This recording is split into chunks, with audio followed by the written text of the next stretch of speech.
আসসালামু আলাইকুম প্রিয় দর্শক, অন্য মঞ্চের আলাপচারিতায় আপনাদের সকলকে আমন্ত্রণ জানাচ্ছি। আসসালামু আলাইকুম, আদাব। আর ডক্টর ইনুস সহ আরো 12 জন উপদেষ্টার এর সাথে সাথে কপাল পুড়ছে। আজকে এটা নিয়েই আলাপ করব, শেষ পর্যন্ত থাকবে। রূপান্তরের সত্যের আজকের এই পর্বে সবাইকে স্বাগত। প্রিয় বন্ধুরা, বার্মা অ্যাক্টের কথা মনে আছে? সেই যে Burma unified through rigorous military accountability act.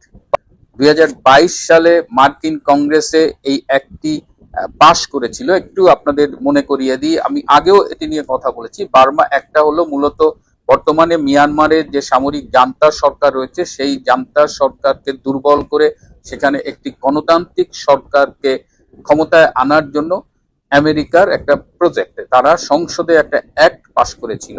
এবং সেখানে এই যে আমাদের যে রোহিঙ্গারা বাংলাদেশে এসেছে, রাখাইন স্টেটের যে আনরেস্ট, সেখানে অনেক মানুষ বাস্তুচ্যুত হয়েছে, এই সব বিষয় কিন্তু এই বার্মা অ্যাক্টের মধ্যে রয়েছে। এবং বার্মা অ্যাক্ট মানে কাগজে কলমে এক কথা, আর এটা জিও পলিটিক্যালি খুব ইম্পর্টেন্ট। এই মায়ানমার বঙ্গোপসাগর এই রিজিয়নে আমেরিকা তার উপস্থিতিটা নিশ্চিত করতে চায় এবং মিয়ানমারে তারা গণতন্ত্রের নামে ঢুকতে চায়। এবং আপনারা জানেন যে আরাকান আর্মি নিয়ে কি ঘটনা বাংলাদেশে ঘটেছে। এই আরাকান অ্যাক্টে বাংলাদেশকে করিডোর হিসেবে ব্যবহার করে আরাকান আর্মিকে দিয়ে জান্তা সরকারের বিরুদ্ধে ফাইট করানোর একটা ঘটনা আপনারা জানেন। এবং এমন একটা অবস্থা হয়েছিল যখন আরাকান আর্মি প্রায় রাখাইন স্টেটের 2টো বা 3টা টাউনশিপ ছাড়া অধিকাংশ জায়গায় একটা সময় দখল করে নিয়েছিল। এবং এর সব কিছুর পেছনে ছিল আমেরিকা। এবং আমেরিকা চেয়েছিল যে বাংলাদেশের করিডোর, যে মিয়ানমারের সাথে যে করিডোর আছে সেই করিডোরটা ব্যবহার করে তাদের এই সাইডের সংগ্রামটা বা তাদের প্রজেক্টটা এগিয়ে নেওয়া। আপনাদের আরো মনে আছে যে গত বছর 13ই মার্চ জাতিসংঘের মহাসচিব অ্যান্টনিও গুতেরেস বাংলাদেশে এসেছিলেন 4 দিনের সফরে। এবং তিনি রোহিঙ্গা শিবিরেও গিয়েছিলেন এবং তিনি বলেছিলেন যে বাংলাদেশের মধ্য দিয়ে একটি মানবিক সহায়তার করিডোর তারা চেয়েছিলেন, যাতে এই রাখাইন স্টেটে তারা বিভিন্ন রকমের সহায়তা পৌঁছে দিতে পারে। কিন্তু পরবর্তীতে দেখা গেছে যে ডক্টর ইনুস যদিও কমিটমেন্ট করেছিল আমেরিকার কাছে যে তারা সেন্ট মার্টিন দেবে, করিডোর দেবে, চট্টগ্রাম বন্দর দেবে, অনেক কমিটমেন্ট, মানে যা চাও নিয়ে যাও, বাংলাদেশটা তুমি নিয়ে যাও, আমাকে ক্ষমতা দাও। তো সেই জায়গাটায় কি হয়েছে, পরবর্তীতে দেখা গেছে যে বাংলাদেশ আর্মি বলেছে নো করিডোর, করিডোর দেওয়া যাবে না। আবার বলেছে যে করিডোর দিলে সেখানে আমাদের বাংলাদেশের ইন্টারনাল সিকিউরিটি রিস্ক আছে, করিডোর দিয়ে ড্রাগ স্মাগলিং হবে, আর্মস স্মাগলিং হবে, এসব মানে নানা রকমের সমস্যার কথা বলে সেনাবাহিনী এটিতে আগ্রহ দেখায়নি। এবং আপনারা জানেন তারপরে করিডোরের মানে টেকনাফে বিশেষ করে আরাকান আর্মির অনেক অ্যাক্টিভিটিস আছে। এখানে সামরিক মহড়ার নামে আমেরিকান আর্মি এবং আমেরিকান সশস্ত্র বাহিনী, ফায়ার ব্রিগেড অনেকেই এসেছিল। এবং পেকুয়া বাজারের কথা মনে আছে, আমি বলতাম যে পেকুয়া বাজারে একটা 19 তলা হোটেল করা হয়েছিল, যে হোটেলটার মালিক ছিলেন মোস্তফা মাজিদ। সেই হোটেলটা মূলত করা হয়েছিল ওই এলাকায় বিদেশিদের থাকবে, একটা লাক্সারিয়াস হোটেল যার নিচের তলায় পাব থাকবে, বার মানে পানশালা, উপরে থাকার রুম থাকবে। তো পরবর্তীতে সেই হোটেলটা কিছুদিন চালু ছিল কিন্তু এটা পুরো কমপ্লিট হয়নি। আর এই মাসখানেক আগে তো এটার মালিক মোস্তফা মাজিকে তার বাড়িতে মৃত পাওয়া গেছে, মোস্তফা মাজিকে হত্যা করা হয়েছে। অর্থাৎ এই যে আমরা করিডোর দেব বলে আমেরিকাকে যে আশ্বাস দিয়েছিলাম, আমাদের অন্তর্বর্তীকালীন সরকারের এই সর্দার ইনুস, সে এমন একটা লেজে গবরে পাকিয়ে ফেলেছিল যে আমেরিকা ছেড়ে দেমা কে দেওয়াছে। সুতরাং আমেরিকা আলটিমেটলি তার বার্মা অ্যাক্ট এটাকে বাস্তবায়ন করার জন্য এই গত সপ্তাহে যে $121 মিলিয়ন ফান্ডটা দিয়েছে, এই ফান্ডটা মিয়ানমারের জন্য অ্যালোকেটেড, বাট এই ফান্ডটা মিয়ানমারের বর্তমান যে সামরিক সরকার আছে, জান্তা সরকার, তাকে কিন্তু এই টাকাটা দেওয়া হবে না। এই টাকাটা যাবে সীমান্তবর্তী 2টি দেশ ভারত এবং থাইল্যান্ডের কাছে এবং বাংলাদেশ বাদ। এবং ভারত এবং থাইল্যান্ড কি করবে, এই টাকাটা নিয়ে তারা মূলত মিয়ানমারের যে সিভিল সোসাইটি আছে তাদের হেল্প করবে। তারা মিয়ানমারের ভেতরের গণতান্ত্রিক পরিবেশ, মানবাধিকার এগুলো নিয়ে কথা বলবে। মিয়ানমারের ভেতরে জান্তা সরকারকে দুর্বল করাটা কিন্তু এই বার্মা অ্যাক্টের অন্যতম উদ্দেশ্য। সুতরাং মিয়ানমারের জান্তা সরকার বিরোধী যে গণতান্ত্রিক শক্তিগুলো আছে তাদের সহায়তা প্রদান করবে এই $121 মিলিয়ন অধীনে যে প্রজেক্টস গুলো হবে। এবং সেখানে ভারত এবং থাইল্যান্ড কাজ করবে। এছাড়া রোহিঙ্গাদের সহায়তার কিছু বিষয় আছে। এই রাখাইন স্টেটে যে গণহত্যা হয়েছিল, সেই গণহত্যার সব আপনারা জানেন যে আন্তর্জাতিক আদালতে সেটি নিয়ে মামলা চলছে। গণহত্যার সপক্ষে বিভিন্ন তথ্য প্রমাণ সংগ্রহের একটা ব্যাপার আছে, সেটিও এই প্রজেক্টের আন্ডারেই হবে। সো মানে এখন দেখা যাচ্ছে যে আমেরিকা বাংলাদেশকে বাদ দিছে, এবং কেন ইন্ডিয়া, কেন থাইল্যান্ড? ইন্ডিয়া আপনারা জানেন যে আমেরিকার সাথে যে রিসেন্ট ডিফেন্স ডিলটা হয়েছে, ডিফেন্স ট্রিটিটা হয়েছে 10 বছরে, সেখানে কিন্তু ইন্দো প্যাসিফিক রিজিয়নের সিকিউরিটিতে ইন্ডিয়া এবং আমেরিকা পার্টনার। আর থাইল্যান্ডের সাথে আমেরিকা অনেকদিন ধরে এই সিকিউরিটি পার্টনার, তাদের সাথে অনেক রকমের লেনদেন আছে। তো বাংলাদেশের করিডোর দিলে যে ঝুঁকি, সেই ঝুঁকি তো থাইল্যান্ড এবং ভারতের সাথেও আছে, কারণ ভারত তো মিয়ানমারের সাথে বর্ডার শেয়ার করে, থাইল্যান্ডও করে। কিন্তু তারপরেও ভারত এবং থাইল্যান্ড এই ডিসিশনটা নিয়েছে, এই প্রজেক্ট, এই ফান্ড তাদের কাছে গেছে, এর কারণ হলো তারা রাজনৈতিকভাবে সিদ্ধান্তটা নিয়েছে, ঝুঁকি ম্যানেজ করার একটা পলিটিক্যাল ডিসিশন তারা নিয়েছে, যেটা বাংলাদেশ নিতে পারেনি। এবং বাংলাদেশ নিতে না পারার কারণে এই যে $121 মিলিয়ন বা 1512 কোটি টাকার একটা ভাগ থেকেই যে শুধু বাংলাদেশ বঞ্চিত হলো তা নয়, এটি কেবল অর্থ নয়, বরং এটি হলো ইউনূস সরকারের উপর থেকে আমেরিকান আস্থা যে উঠে গেছে তার একটা ইন্ডিকেশন। এবং এর ফলে যেটা হবে যে এই এলাকায় যে হিউম্যানিটেরিয়ান গ্রাউন্ডে বাংলাদেশ একটা নেতৃত্বের অবস্থানে ছিল, সেই জায়গাটা আর থাকবে না। রোহিঙ্গাদের প্রত্যাবর্তন, রোহিঙ্গাদের কাছে আসা বিদেশি সহায়তা, সবকিছু আগের মতো আর হবে না, এগুলো কমে যাবে। এবং রোহিঙ্গাদের ডক্টর ইউনূস বলেছিল এই যে রোজা আসতেছে, এই রোজার ঈদটা রোহিঙ্গাদের মিয়ানমারে করার কথা, তো সেইটা সুদূর পরাহত হয়ে যাবে। তো আমেরিকা এই যে ইউনূস যে ব্যর্থ হয়েছে, এর জন্য আমেরিকা ভীষণ বিলা। আমেরিকা ডক্টর ইউনূস সহ 12 জন উপদেষ্টার উপরে ক্ষুব্ধ এবং বলেছে যে তোমাদের দ্বারা কোনো কাজ হবে না, you wasted our money, time and resources. এদিকে ডক্টর ইউনূস যদি নির্বাচন হয়, যদি ক্ষমতা ছেড়ে আসলেই যায়, তার একটা আশঙ্কা রয়েছে যে তিনি চলে গেলে গ্রামীণ ব্যাংকে যে সারা দেশে ছড়ানো ছেটানো প্রায় 2500 গ্রামীণ ব্যাংকের যে ব্রাঞ্চেস আছে, সেগুলো কি হবে, এইগুলোর ভবিষ্যৎ নিয়ে তিনি খুবই উদ্বিগ্ন। এবং তিনি এটি বলেছিলেন আমেরিকাকে যে তিনি চলে গেলেও গ্রামীণের ভবিষ্যৎ কি হবে। তো আমেরিকা কি বলেছে তার আগে আমি একটা ছোট্ট অতীতের কথা মনে করিয়ে দিই, যে খন্দকার মুস্তাকের কথা আপনাদের অনেকেরই মনে আছে, বঙ্গবন্ধুর খুনি। সেই খন্দকার মুস্তাক সে যখন জনসভা করতে গিয়েছিল ক্ষমতা হারিয়ে, তখন কিন্তু তার জনসভা আক্রান্ত হয়েছিল, তার জনসভায় বোমাবাজি হয়েছিল, সাপ ছেড়ে দেওয়া হয়েছিল।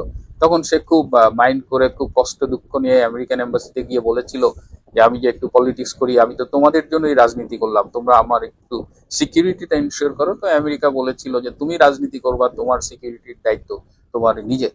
তো ডক্টর ইউনূস যখন গ্রামীণ ব্যাংকের এই অবকাঠামোগত নিরাপত্তার ইস্যুটা তুলেছে, তখন তাকে খুব স্পষ্টভাবে জানিয়ে দেওয়া হয়েছে গ্রামীণ ব্যাংকের নিরাপত্তা নিশ্চিত করার দায়িত্ব তার।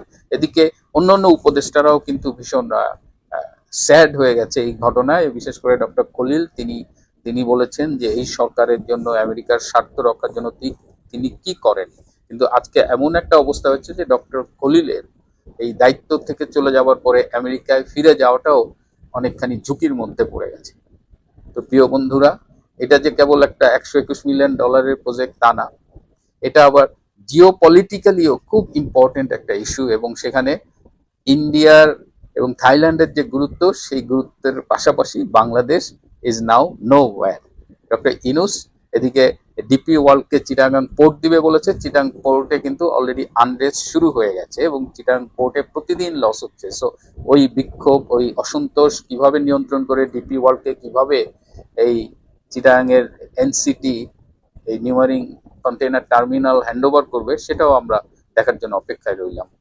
ডক্টর মোহাম্মদ ইউনূসের নেতৃত্বাধীন অন্তর্বর্তী সরকারের বিরুদ্ধে দেশ বিক্রির অভিযোগ উঠেছে। বিক্রি আমেরিকার কাছে, চুক্তিপত্র তৈরি, সব ঠিক হয়ে গেছে, শুধু সই সাবুতটুকু বাকি। সেটা হবে দুদিনের মাথায়, আজ থেকে দুদিনের মাথায় 9 ফেব্রুয়ারি। বাংলাদেশের সাংবিধানিক নিয়ম কানুনের দাফন হয়ে গেছে 24 আগস্টে। কিন্তু নির্বাচনের ঠিক আগের মুহূর্তে এই ধরনের পদক্ষেপগুলো একটি অনির্বাচিত অন্তর্বর্তী সরকার করতে পারে কি না, অন্তত নৈতিক দিক থেকে তা নিয়ে রাজনৈতিক ও সামাজিক মহলে ব্যাপক বিতর্কের জন্ম দিয়েছে। তবে নীতির তো কোনো বালাই নেই এখন বাংলাদেশে।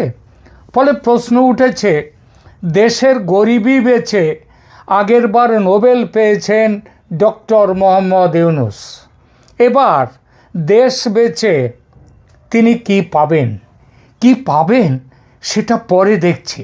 তার আগে দেশ কিভাবে বেচে দিচ্ছেন সেটা নিয়ে দু কথা বলি। চট্টগ্রাম বন্দর ও টার্মিনাল লিজ প্রথমে আগেই দিয়ে দিয়েছে এটা সরকার। দেশের বীর শ্রেষ্ঠ, বীর পুঙ্গব, দেশপ্রেমিক জেনারেল ওয়াকারুজ্জামানের সাবধান বাণীকে পচা ড্রেনের ভেতরে ফেলে দিয়ে এই কাজটি আগেই করেছেন ডক্টর ইউনূস।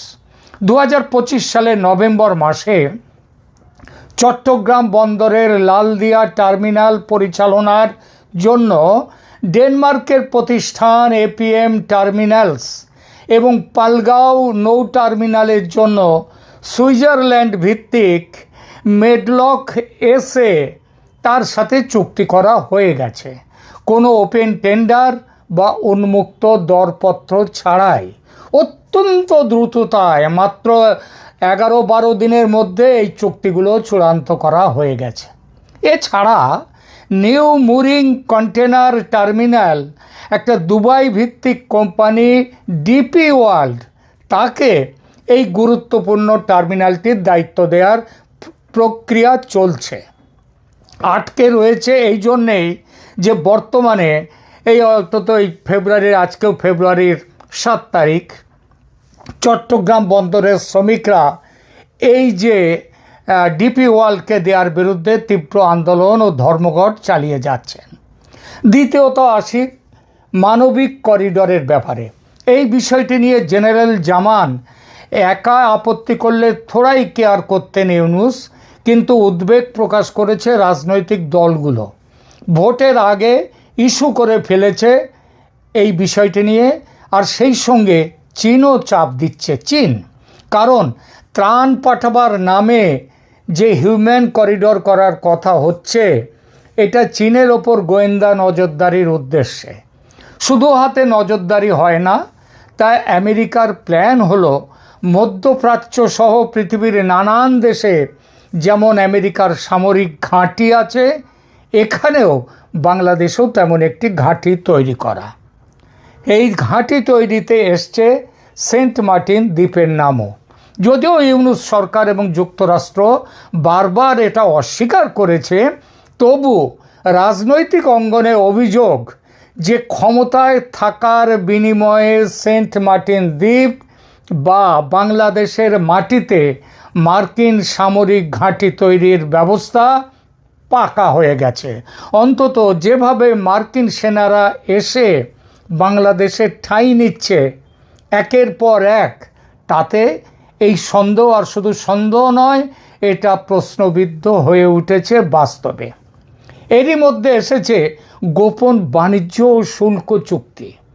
আগামী 9 ফেব্রুয়ারি 2026-এ, মানে আজ থেকে 2 দিনের মাথায়, যুক্তরাষ্ট্রের সাথে যে বাণিজ্য চুক্তিটি হওয়ার কথা তা নিয়ে দেশ বিক্রির অভিযোগ জোরালো।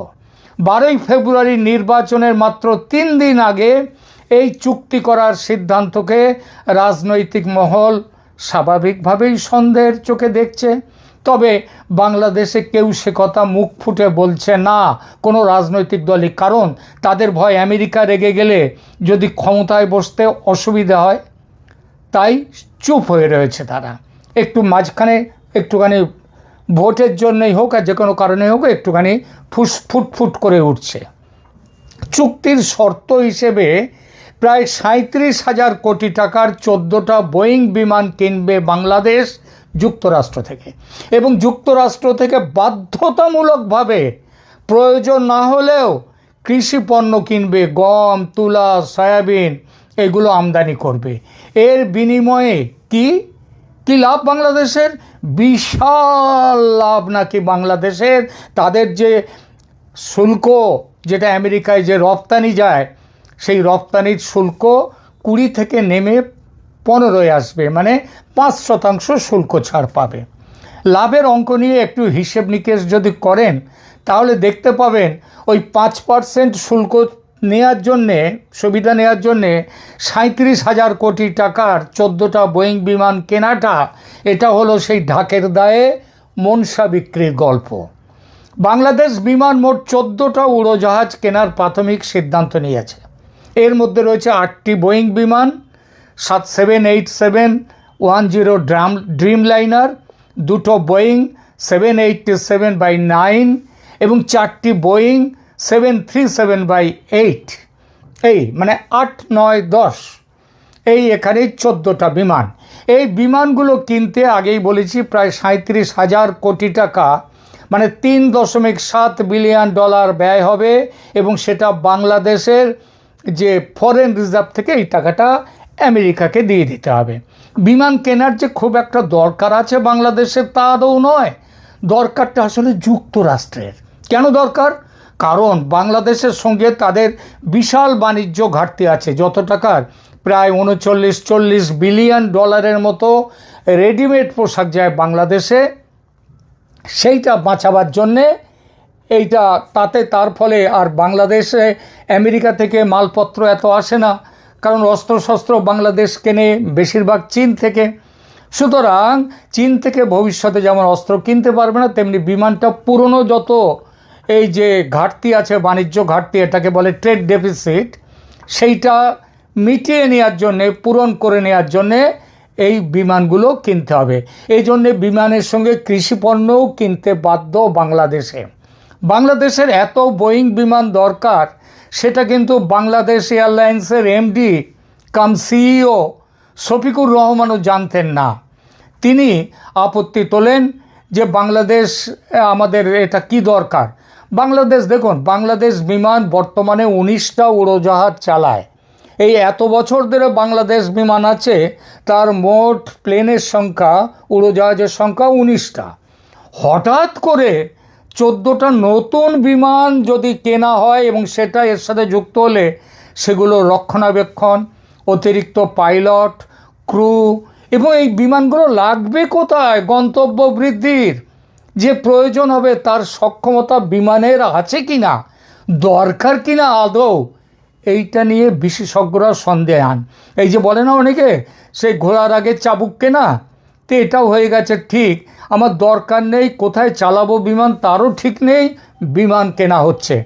অনেক অর্থনীতিবিদের মতে এটি বিমানের জন্য একটি হোয়াইট এলিফ্যান্ট বা শ্বেত হস্তি হয়ে দাঁড়াতে পারে।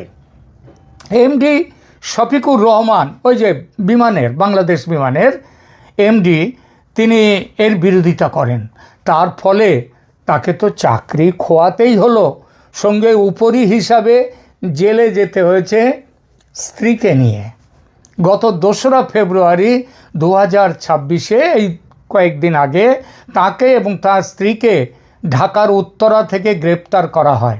তাদের বিরুদ্ধে অভিযোগ, যেটা পুলিশ জানাচ্ছে, যে শফিকুর রহমান ও তার স্ত্রী তাদের বাসায় থাকা 11 বছর বয়সের একটি শিশু গৃহকর্মীকে নাকি ভীষণ নির্যাতন করেছেন, এবং সেই নির্যাতনের ফলে বাচ্চাটাকে হাসপাতালে ভর্তি হতে হয়নি, তারকে এমন কিছু করতে হয়নি, কিন্তু তার বাবা এসে মামলা করেছেন যে আমার মেয়েকে এরকম এত অত্যাচার করেছে, এবং সাথে সাথেই পুলিশ গিয়ে শফিকুর রহমান এমডি বাংলাদেশ বিমানে তাকে এবং তার স্ত্রীকে গ্রেপ্তার করে নিয়ে এসে ঢুকিয়ে দিয়েছে গারদে। বাংলাদেশে এখন আইনটা কি জানেন? বাংলাদেশে এখন ঘাস ফড়িং মারলে কিংবা ছুঁচো মারলে যাবজ্জীবন, আর মানুষ মারলে সসম্মানে মুক্তি, গলায় মালা পরিয়ে। সৌজন্যে কার? নোবেল শান্তি পুরস্কারে ভূষিত প্রফেসর ডক্টর মোহাম্মদ ইউনুস। এই বোয়িং চুক্তিটির আর এক বড় কারিগর হচ্ছেন শেখ বসিরউদ্দিন। তাকেও দুহাত তুলে সাধুবাদ দিতে হয়। জনাব শেখ বসিরউদ্দিন মোহাম্মদ ইউনুসের সুযোগ্য সাথী। তিনি শুধু ওই বিমান পরিবহনের বিভাগের উপদেষ্টা নন, তিনি এয়ারলাইন্সের এখন সর্বময় কর্তাও। আর সর্বময় কর্তা, আগে তো চেয়ারম্যান ছিলেন, এখন আবার তিনি ওই যে শফিকুর রহমান আগের এমডিকে তাকে বরখাস্ত হয়ে গেছেন, যেদিন গ্রেপ্তার তার পরদিন বরখাস্ত 3 তারিখে, এবং তার জায়গায় তিনি আর একজনকে বসিয়েছেন এখন এমডি পদে, তার আর একজন শুভানুধ্যায়ীকে। যাই হোক, এখন ফলে তিনি শুধু বিভাগীয়, এই যে বসিরউদ্দিন, শেখ বসিরউদ্দিন, তিনি এখন বিভাগীয় উপদেষ্টা শুধু নন, তিনি এয়ারলাইন্সের সর্বময় কর্তা। এখন 9 ফেব্রুয়ারিতে তিনি ঢাকায় বসে ওই বোয়িং কেনার জন্যে চুক্তি সই করবেন অনলাইনে। কার সাথে? ওয়াশিংটনের সঙ্গে চুক্তি সই করবেন। জয় হোক শেখ বসিরউদ্দিন এবং মোহাম্মদ ইউনূস, জয় হোক। সরকারের পক্ষ থেকে বলা হচ্ছে এই চুক্তিগুলো দেশের ভেঙে চুরমার হয়ে যাওয়া অর্থনীতিকে শক্তিশালী করবে। আর চুক্তির যে শর্তগুলো, সেগুলো নন ডিসক্লোজার এগ্রিমেন্ট করে গোপন রাখা হচ্ছে। কেন? কেননা একটি অস্থায়ী অন্তর্বর্তী সরকার এত তাড়াহুড়ো করে ভোটের 3 দিন আগে এই চুক্তি সই করছে। চুক্তির সব কিছু যদি বাইরে বেরিয়ে আসে, তাহলে রাজনৈতিক দলগুলো প্রশ্নের মুখোমুখি হবে, আর তারও প্রশ্নের মুখোমুখি হবে। তো ভবিষ্যতে যারা ভোটে জিতে আসবে তারা কি করবে না করবে ভবিষ্যতের হাতে না রেখে ইউনূস সাহেব নিজেই সই করে দিচ্ছেন। এর কারণ এটা, এই যে দেশ বিক্রির এত তাড়াহুড়ো করে সইটা এই জন্যই করা হচ্ছে, দেশ বিক্রির বায়নানামা যেটাকে বলে, সেই বায়নানামা হয়ে গিয়েছিল আগেই, গত বছর 2025-এর জুন মাসে। এখন বিক্রির দলিলে সইয়ের পালা। বাংলাদেশের ব্যবসায়িক সংগঠন বিজিএমইএ বা ডিসিসিআই এরা উদ্বেগ প্রকাশ করেছে যে চুক্তির শর্তগুলোর বিষয়ে তারা কিচ্ছু জানে না, তারা পুরো অন্ধকারে। এটা কি হলো? সরকার তাদের জানায়নি কিছু, কিন্তু এটা বলছে বটে। তাহলে এই প্রশ্নটা কিন্তু মুখ ফুটে করতে পারছেন না। আমার অবাক লাগছে এদের সাহস দেখে। কেন তাদের জানাতে হবে চুক্তিতে কি আছে না আছে? তারা কি জানে না যে মহান নেতা ইউনূস বাংলাদেশের সম্রাট, ঈশ্বর তাকে পাঠিয়েছেন বাংলাদেশকে কোথায়? স্বর্গে তুলতে। এখন স্বর্গে তুলতে গিয়ে তিনি যে নরকে তুলছেন, দোজকে পাঠিয়ে দিচ্ছেন, বেহেশতের বদলে দোজক আসছে, সেটা হয়তো ঈশ্বরের ইচ্ছা। এসব আলফাল লোকজনের সঙ্গে তিনি কেন জবাবদিহি করতে যাবেন? আচ্ছা, তবু আমরা একটুখানি আলোচনাটা করি। বর্তমানে বাংলাদেশি পণ্যের ওপর যুক্তরাষ্ট্রে প্রায় 20% শুল্ক ধার্য। এই চুক্তিতে সেটা কমিয়ে 15% হবে। এতে বাংলাদেশের কি সাশ্রয় হলো বা কী লাভ হলো? 1 পয়সাও কিন্তু নয়।